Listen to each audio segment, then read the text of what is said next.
This is David Thornburg, President and CEO of the Committee of 70, Philadelphia's longstanding civic leadership group that educates and engages voters in the election process and advocates for better government here in Philadelphia and Pennsylvania. May 21st is Election Day, primary election day. The way we look at it, running for office is a job interview. It's a chance for applicants and candidates to talk to the hiring committee. We'll call them the voters. And in that light, we've been scheduling a marathon series of interviews with council candidates. Coming up is number 13 with Councilman David O. Nothing unlucky about that, I promise. No, it's a good number. I don't know where your ballot position is, but I'm sure everybody stays away from that one. But this is a chance for you to hear from them about their plans, their accomplishments, and some thoughts on how we can make this whole process work better. So, Councilman O, thanks for joining me. Oh, thanks for doing this, and thanks for having me. Yep. Let's just start with sort of the most basic, most fundamental question that you get, whether you're running the first time or the 10th time, and that's this: why are you running for office?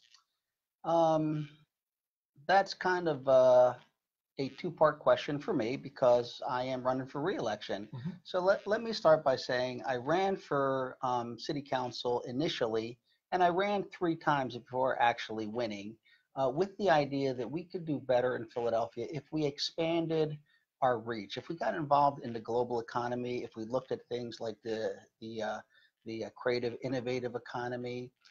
If we really started looking at our people, our individuals, what they aspire to be, can they do that here in Philadelphia? And so I really ran on the idea of improving the economy and improving opportunities within the city. When I got into office, one of the first things I did was I said we should create a committee on global opportunities and the creative, innovative economy. And that committee was created, and to my surprise, I was asked to be the chairman. And so I started with that, going overseas, going to other cities, talking to employers, investors, going into things like filmmaking, television, music economy. And coming from a rather poor part of Philadelphia, Cobbs Creek, Southwest Philly, I was familiar with a lot of the problems on a first-hand basis: dumping, crime, poor, performing schools, those type of things. What I did learn, however, in this process is that to many businesses, employers around the world, Philadelphia is otherwise a great location. They don't see us as having high taxes because they're looking all around the world. Mm-hmm. And we're a great location, our universities, all those things. But our workforce was a big problem for them, and that means at the middle level, the lower level, entry level, and it was enough that they did not want to come to Philadelphia. Plus, our government is unstable. It wasn't really the high taxes, low taxes, regulation. It was that it was unpredictable. And so from there, I really got the idea that you cannot separate jobs, opportunities from education, public schools, career training, and things like that. So one of the first things I did was I looked at the competitiveness of Philadelphia on a global basis, and then I looked at best practices in public education around the world, not just here in the United States, but everywhere, looking particularly at jurisdictions, cities, countries, counties that were most like Philadelphia or even more challenged. And whether you're talking about Finland, South Korea, or for VET, vocational educational training, Germany, Austria, right, Switzerland. I went down to the embassy, I met people, we Skyped, we talked to Hong Kong. And so I held a hearing after looking at all this data to put together what is common about best practices in education, career job development that we could implement in Philadelphia. And I went down to the Department of Education in Washington, D.C., and even had a hearing where I brought in the former chair or head of President Obama's education transition team, Professor Linda Darling Hammond. And so this has been my effort to kind of reshape, rebuild Philadelphia. I think the issue is what we always hear, tale of two cities. What I would say, however, it's not a tale of different geographic locations. It's a tale of how people in the same location, Center City, North Philly, the far Northeast, in front of different agencies, corporations, entities are treated very differently in our city. And I think that has led to a lot of problems in crime, in depression, in underperformance. And so that is what I began working on. But what I have learned in that process is, well, that's the aspirational research side of things. But it takes time. You run into the reality of Yeah. democracy, which is people with different ideas, but also procedures and policy and what you need to get anything done. 9 votes or 12 Yep. votes overriding vetoes. Yep. Let me pick up on that. Sure. Because that's about actually where I was sort of headed. Yes. You seem like you have an appetite for thinking big, thinking globally, looking at best practices elsewhere. But when it comes down to it, you're in city council, there's 17 people, you need 9 or 12, Yes. depending on the circumstances. And you've got to package a set of proposals, well, so a set of ideas into a proposal. Yes. That has a budget consequence to it. Yes. May or may not involve different departments or new initiatives or whatever. So you've been in council for 2 terms. Yes. One more thing just to add to your challenge. Yes. As a Republican and as a council member at large, yes. Some would say that the power in council is in Democratic district council people. And they'd be correct. Okay. So how do you make this work? Or more precisely, can you give us an example of when you've been able to make it work, to move some piece of what you're interested in? Yeah, I've been able to make it work based on this idea. We are not all supposed to agree. We are supposed to be honest, earnest, hardworking, and come with our data and information, or at least with our constituents' interest. And there's a variety of reasons why people take positions. But what we share is a desire to see a common outcome. Healthy people, happy people, well-educated people, people with jobs, that type of thing. And so when I approach my colleagues, I will have that in mind. Can we achieve what you want working together? And so one of the first things I did was to introduce a bill to fund the firefighters contract. And I did that after looking at it for a while, and it predated me, that, the administration said something like, we don't have $240 million, so we can't, comply with the contract. We can't honor the contract. The firefighters saying, no, it's 64 million. And so eventually I introduced a bill to transfer or to appropriate 64 million for the firefighters contract. And it passed. The mayor vetoed it, and then we overrode the veto. That's an example of what I think we all believed in council, that actually the firefighters were right. They had a contract. It was to be honored. And appeal after appeal, the administration seemed to just be fighting the fact that they didn't want to honor the contract. But the appeals were based on the fact that they said we don't have 240 million, but in fact it was just 64 million. So that's the way we work together. I did a tax credit for hiring returning veterans. And you're a veteran. I am a veteran, and what I appreciate about veterans for our city is what I just said. We need a better workforce profile to attract and retain employers. And so even for Philadelphians who didn't serve in the military, they may lose their job because their employer cannot find the demographic of workforce that they want, and they're looking elsewhere. So by inviting people to apply in Philadelphia who have skills, who have been trained, then we have a way of retaining jobs. And so, for example, Comcast, one of our employers, has a 10,000 veteran hiring initiative, and that helps everybody. So what I did was a bill that if you're a returning veteran, your employer would get $5,000 off their business taxes 3 years in a row. If they keep you for 3 years in a row, that's $15,000. And so 10 veterans is $150,000. For some small employers, that's a good incentive to hire a skilled, capable person. But for larger employers, it's about investing money into a process of understanding what veterans did while they were in the military, what their skills are, things like that. And that was unanimously supported by council. a area where we had kind of a flip-flop, which is interesting to me, is the idea of squatters who squat in occupied homes, where someone, for example, takes their mother to the hospital, and 6 months later, when they return home, there's 5 people living in her house.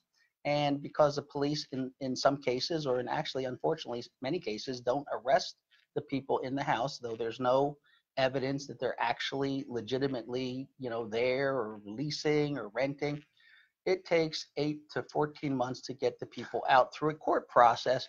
And so I wrote simply a bill to get the homeowners in court within 5 days. It would have been a process still, but we were able to, one, show people that yes, there is this problem, because council members were, is this really a problem? Does it sound like it's too fantastic? And through witnesses and testimony, we showed them it was real. And so we were able to pass a bill by a majority, and then I think a month and a half later, or 2 months, the opposite bill came in and kind of undid the entire bill. So that is an interesting process of convincing colleagues, working on it, and then having a counter bill and losing on that issue. But we continue, I continue to work on it. And I think the story is, steady wins the race. It's a matter of persistence and doggedness, and just keep pushing along. Yeah, you may have just answered the question I was going to ask, okay. but I'll give you a chance to expound further. Yes.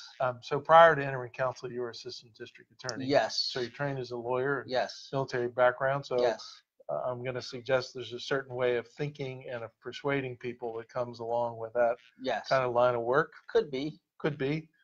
But what have you found? What's your style in council to try to persuade your colleagues to support or to oppose something that you'd like them to support them or oppose? Well, to make a long, complicated story much shorter, what I've learned is that however or whatever people think of elected officials, they are motivated by the voters. Not all the voters, just the ones that vote for them. Yeah. So that means if there are 100 voters and 50 people don't vote, they're interested at the 50 who do vote. Right. And if 30 out of 50 are the ones making the decision, they're looking at those 30s. Yep.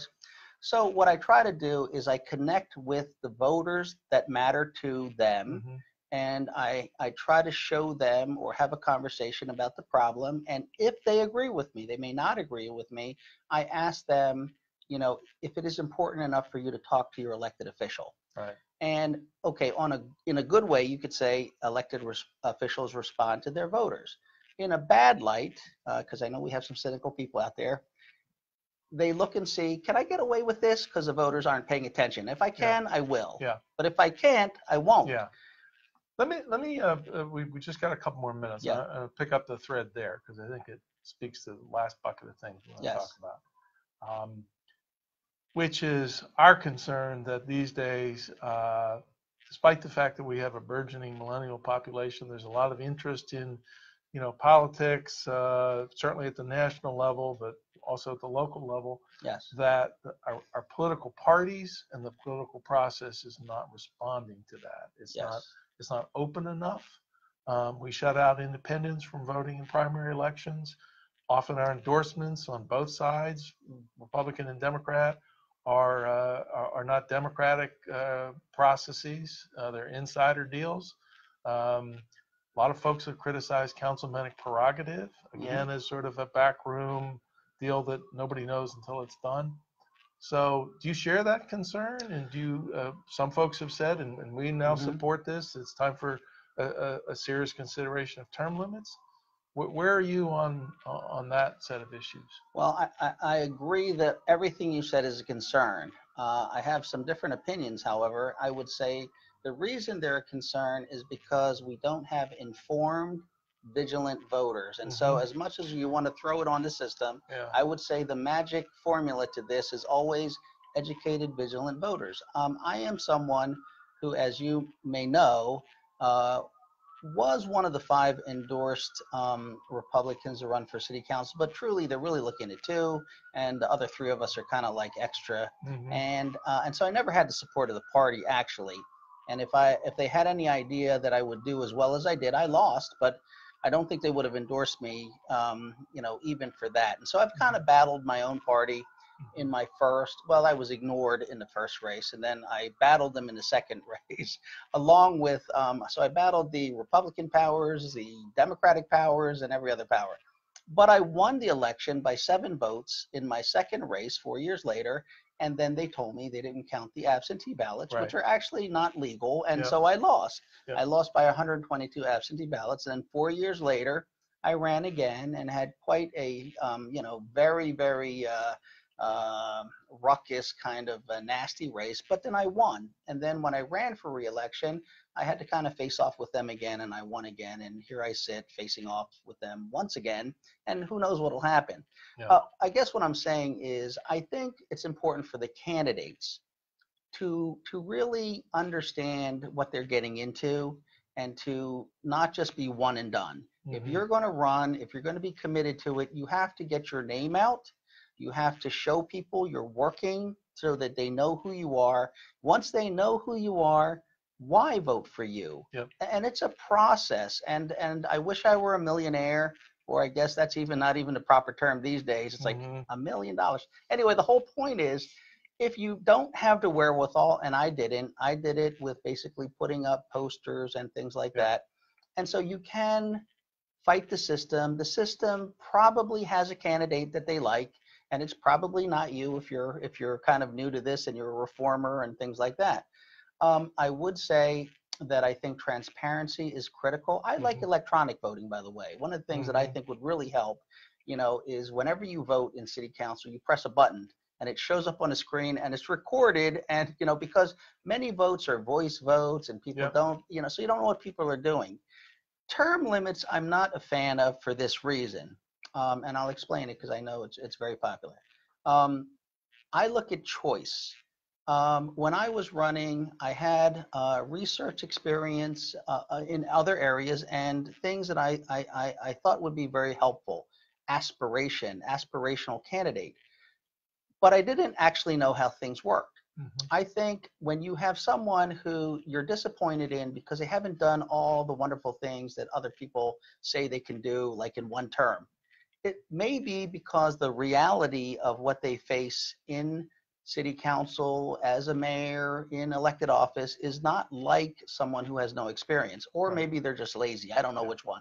But I think the voters have a chance to say, listen, here's a person who I think is doing a good job trying to do things and hitting a brick wall and fighting every day against that brick wall in the trenches of battle, versus here's a really great person with fantastic ideas, a lot of energy, but no experience. Now, do I want a combination of the two? Do I only want, aspirational people? Do I only want experienced people? But I think it's a choice. I think anytime, and I've said this because I wasn't for term limits when I was not elected, I said, listen, if I'm challenging an incumbent, I need to show the voters that I am a better choice than the incumbent. I don't want someone to say, well, the incumbent can't run, and therefore all you aspirational people, you can go battle it out, but you have no experience or real no knowledge of not just the procedures, which are a bear in and of themselves, but also the politics of it.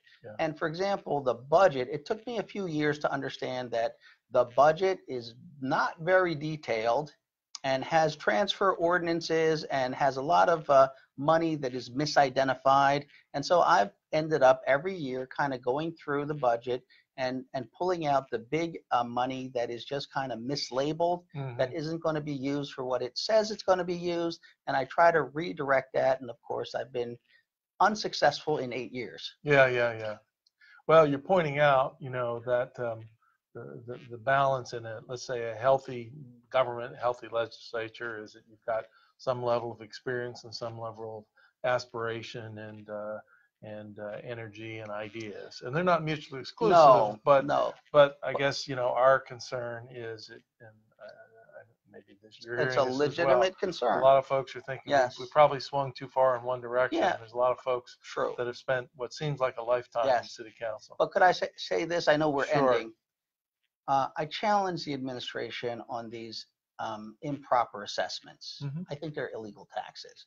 I challenge the administration in our city on not trying to get back on-street parking and the revenues and the control ultimately through a contract with the parking authority. Mhm. I challenge our education system to implement best practices in education, to make the reforms, summer learning, equity in education, technology, how much of a dollar goes in the classroom as opposed to all the other places, political alliance. It's not just politicians that do things for political reasons. It's a lot of folks in our town who keep things the way they are. One of the things that I would say is, while we assume that the new candidate is going to try to make changes, we do have existing elected officials who fight the system, Yep. take the blows. I at least have done that in certain occasions, and I'm not the only one. Yeah. I can think of my colleague Maria Quinones Sanchez and others who fight the system, and so that would be worthy of consideration of voters. Now, if we have term limits, she's gone, I'm gone, a Yeah. bunch of other council people are gone who fight the system. But as you know, it's all a question of Yes. of balance. And, Yes. so anyway, a worthy debate, and, Yes. and it sounds like you've given quite a bit of thought. So thanks for being with us, and best of luck to you, as we've said to everybody. And you know, so I think you folks who run for office, it's easy to criticize, but we have to admire anybody that wants to take this job on, because it's not an easy one. So, Well, thank you, yeah. and vote on May 21st. Yeah. And if you want to run for office, please do. There you go. Now, let me just pick that up. As Councilman said, primary election May 21st. Hope this has been helpful to you. Take a look at the other video interviews that we recorded, and also go to our website at 70.org to take a look at, I think, our world-class voter guide. Download our We Vote app to your phone, which puts everything you need in the palm of your hand to be a super voter and to make the best choice that you can on May 21st.